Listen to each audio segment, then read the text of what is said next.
Ever feel like you're stuck in a negotiation rut?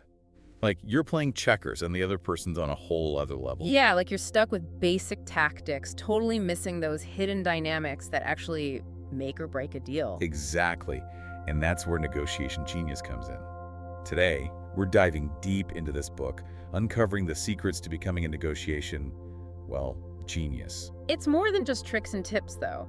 It's about really understanding the psychology at play, recognizing those common blind spots that trip us up. And then using that knowledge to our advantage.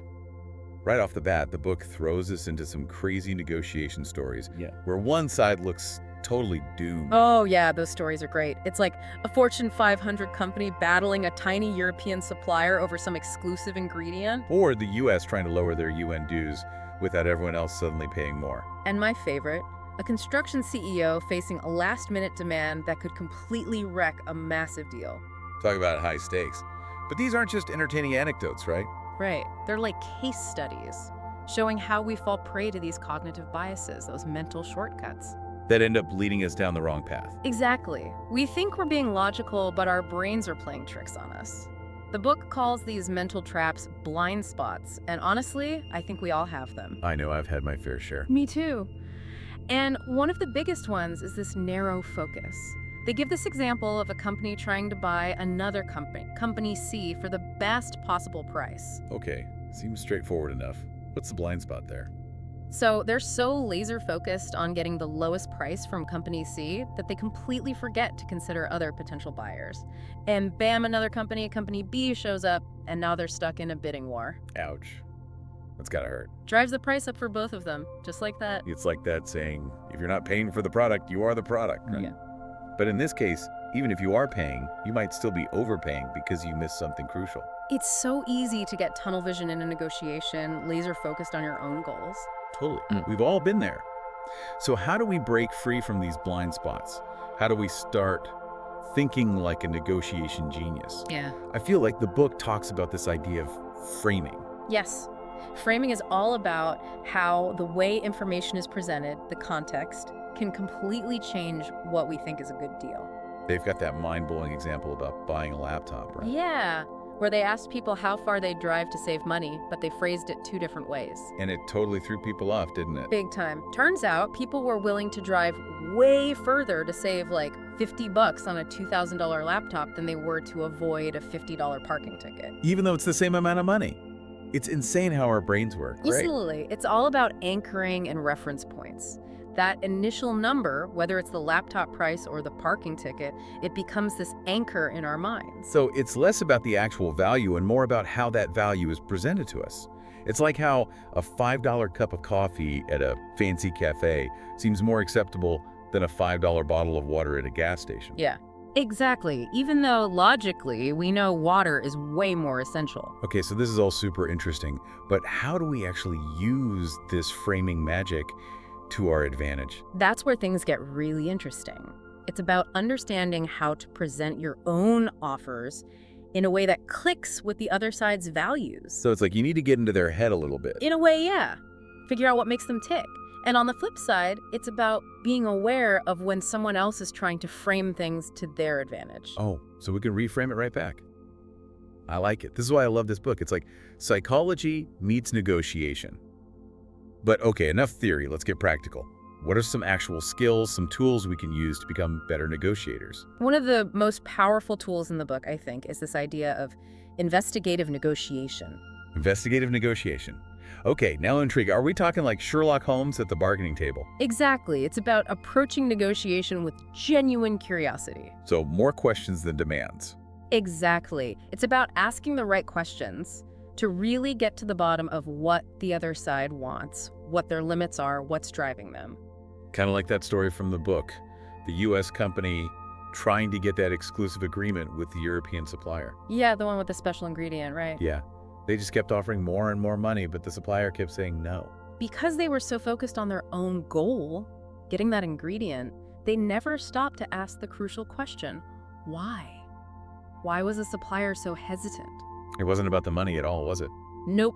The supplier was worried about their other clients. They didn't want to risk those relationships by giving away exclusivity And of course, a simple question could have cleared that up right away. and save them a bunch of money. So it's like that saying, assume makes an ass out of you and me. That's right. Sometimes the best deals come from understanding the why behind someone's position, not just pushing your own agenda. 100%. And that's where investigative negotiation comes in. It can be a real game changer. Totally. Okay, so we've got blind spots, framing, investigative negotiation. This negotiation genius toolkit is already pretty impressive. What else have we got? Let's talk about social proof. Ah, yes. Social proof. The idea that we're more likely to do something if we see other people doing it, especially if we respect or admire those people. Right, like online reviews can make or break a product. Or how a restaurant with a line out the door suddenly seems more appealing. Like, oh, it must be good if everyone else is there. Exactly. Our brains are wired to look for those social cues. But how does this play out in a negotiation, though? Right, that's the million-dollar question. Yeah. Give us an example, something we can actually use in the real world. Okay, so imagine this. You and a colleague are both up for a raise, right? Your colleague goes first, has the review, and boom, gets a raise. Okay, not bad. So now, when it's your turn, instead of just making your case, you can use this to your advantage, right? Ah, I see where you're going with this. Like, hey, if they got a raise, I should too. Exactly. You can leverage that social proof. Mention that your colleague's recent raise sets a precedent, shows the company values their employees, all that. Ooh, sneaky. I like it. It's like you're not just asking, you're pointing out what's already been done. Exactly. Makes it much harder to say no without seeming unfair. It's all psychology. This is why I love this stuff. But okay, let's get real for a second. We don't always have those social proof wins up our sleeves.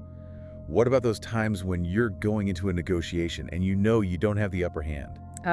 Negotiating from a position of weakness. The book's got a whole chapter on this. It's surprisingly empowering. Empowering, how so? I feel like when I'm in that position, it's just like game over. The key takeaway is, even if you lack leverage in one area, you can find it somewhere else. You just have to get creative. Okay, give me an example. How do you actually flip the script when you feel totally outmatched? So the book tells this fascinating story about Romania after World War I. They wanted to gain more territory during the peace negotiations, right?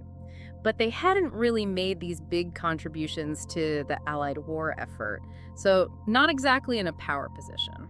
Yeah, not a lot of bargaining chips there. So what did they do? They focused on what they did have geographic importance. Okay. They basically made it clear that a stable, larger Romania was crucial for the whole region. Like, if you mess with us, you mess with everyone. Exactly. They reframed their weakness as a strength.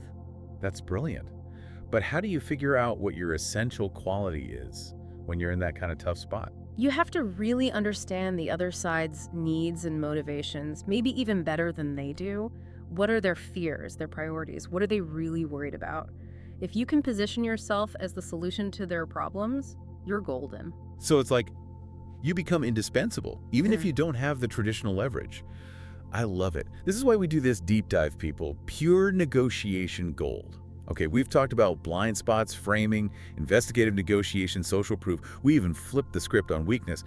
But hold on, the book throws us a curveball here. Oh, yeah. They say that sometimes the smartest negotiation tactic is knowing when not to negotiate at all. Yes. Walking away. It's an art form in itself. But how do you know when to walk away?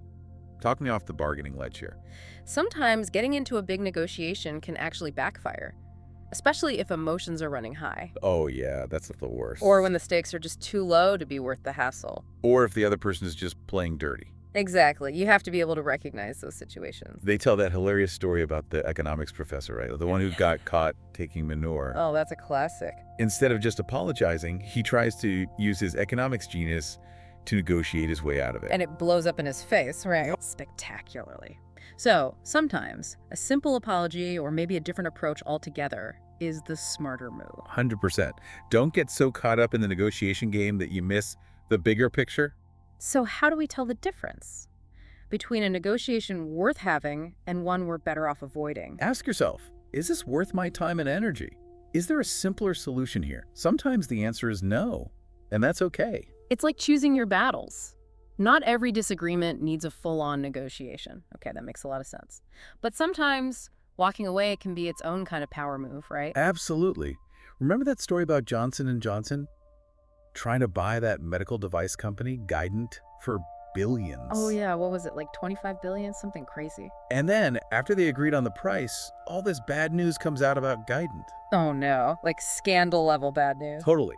Guidant stock tanks, and suddenly, Johnson & Johnson's not so sure about the deal anymore. They try to renegotiate, right? But then another company swoops in, Boston Scientific, and offers even more money. Oh man. A bidding war. What does Johnson & Johnson do? They walked away. Wow. Really? They knew their worth, and they weren't afraid to walk away from a bad deal, even if it meant potentially losing face. And what happened to Boston Scientific? Did they regret that decision? Big time. Turns out, Guidant's problems were way worse than anyone thought. Boston Scientific ended up massively overpaying. Wow, so the real negotiation genius move there was knowing when to walk away. 100%. They didn't let the fear of missing out cloud their judgment. This is why I love this book. It's not just about winning every single negotiation, it's about making smart decisions, knowing your worth. Okay, folks, that's a wrap on part 2 of our deep dive into negotiation genius.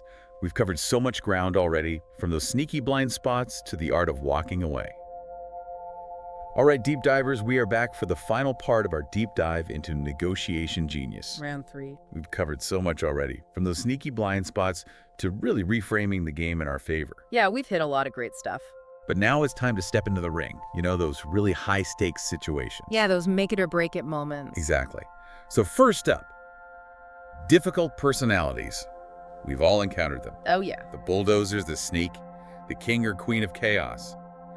How do we even begin to stay centered when someone's using all their tricks against us? Well, the book's got a whole toolkit for dealing with these characters, but I think it starts with trying to understand their behavior. Like get inside their heads a little bit. In a way, yeah. Are they trying to intimidate? Are they insecure? Or are they really just putting on a show to gain the upper hand? So sometimes their bad behavior is more about them than us. Exactly. It's rarely personal, Yeah. you know? Once you understand their motivation, you can really start to tailor your response. So like, a bulldozer might back down if you stand your ground, but a sneak might need a different approach.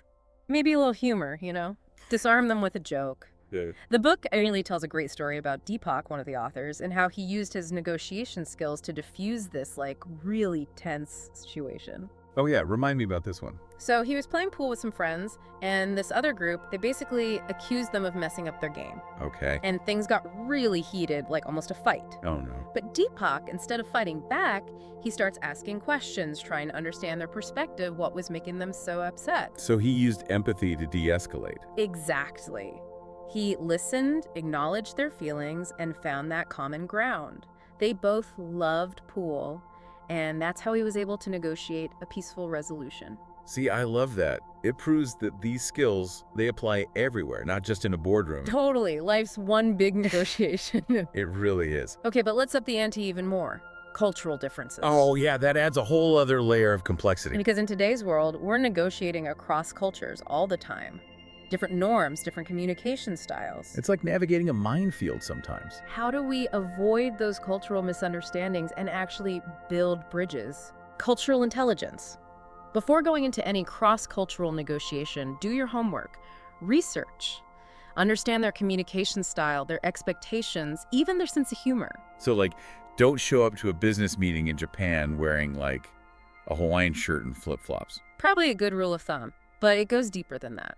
It's about their sense of time, how they view hierarchy, how direct they are in their communication. Okay, yeah, I can see how that would be important. So it's like that saying, when in Rome. Do as the Romans do. Right. But it's not about just mimicking them. It's about respect, observation, and adapting your style to fit the context. The book tells that funny story about Max, one of the authors, trying to negotiate a taxi fare in Thailand. Oh, yeah. Didn't go so well, did it? Not at all. It totally backfired because he missed some key cultural cues. And it reminds me of that time well, let's just say I've also learned the hard way that humor doesn't always translate. It happens to the best of us. But how do we even develop this cultural intelligence? Is it something we're born with? Or is it something we can learn? You can definitely learn it. It's a skill, like anything else. Start by being aware of your own biases, then make a real effort to learn about other cultures. Travel, food, talking to people. Exactly. The more you expose yourself to different cultures, the easier it becomes. Awesome. Okay, we've tackled tough personalities, added cultural intelligence to our toolkit. Now let's talk about that final and sometimes hardest part of negotiation, knowing when to walk away. Ooh, yeah, that's a big one. Sometimes, no matter how much prep work you do, how many genius tactics you use, a deal's just not meant to be. How do we recognize those moments? It's about recognizing when the costs outweigh the benefits. Okay, so like when you're putting in more than you're getting out. Exactly. Time, energy, resources, even your own sanity. If a deal is starting to cost you too much, walk away. And how do you know if someone's just not negotiating in good faith? Like they're moving the goalposts or their demands are just outrageous? Those are big red flags. Don't be afraid to walk away if you're not getting what you need. Remember, you always have the power to say no. It's about knowing your worth. Just like Johnson & Johnson did with that whole Guidant deal, right? Exactly. They walked away from billions of dollars because it wasn't the right deal anymore. They really did their homework with that negotiation genius book, didn't they? Yeah. This is why we love this stuff. It's not just about closing deals. It's about making smart, strategic choices that serve us in all areas of life. Yeah. So as we wrap up this deep dive, what's one final takeaway you want to leave our listeners with? Negotiation is a skill, and like any skill, it takes practice. But by understanding the psychology at play, mastering those framing techniques, and having the courage to walk away when you need to, you can achieve some pretty amazing things. So well said. Negotiation Genius isn't just a book, it's an investment in yourself, your skills, and your ability to navigate anything life throws your way.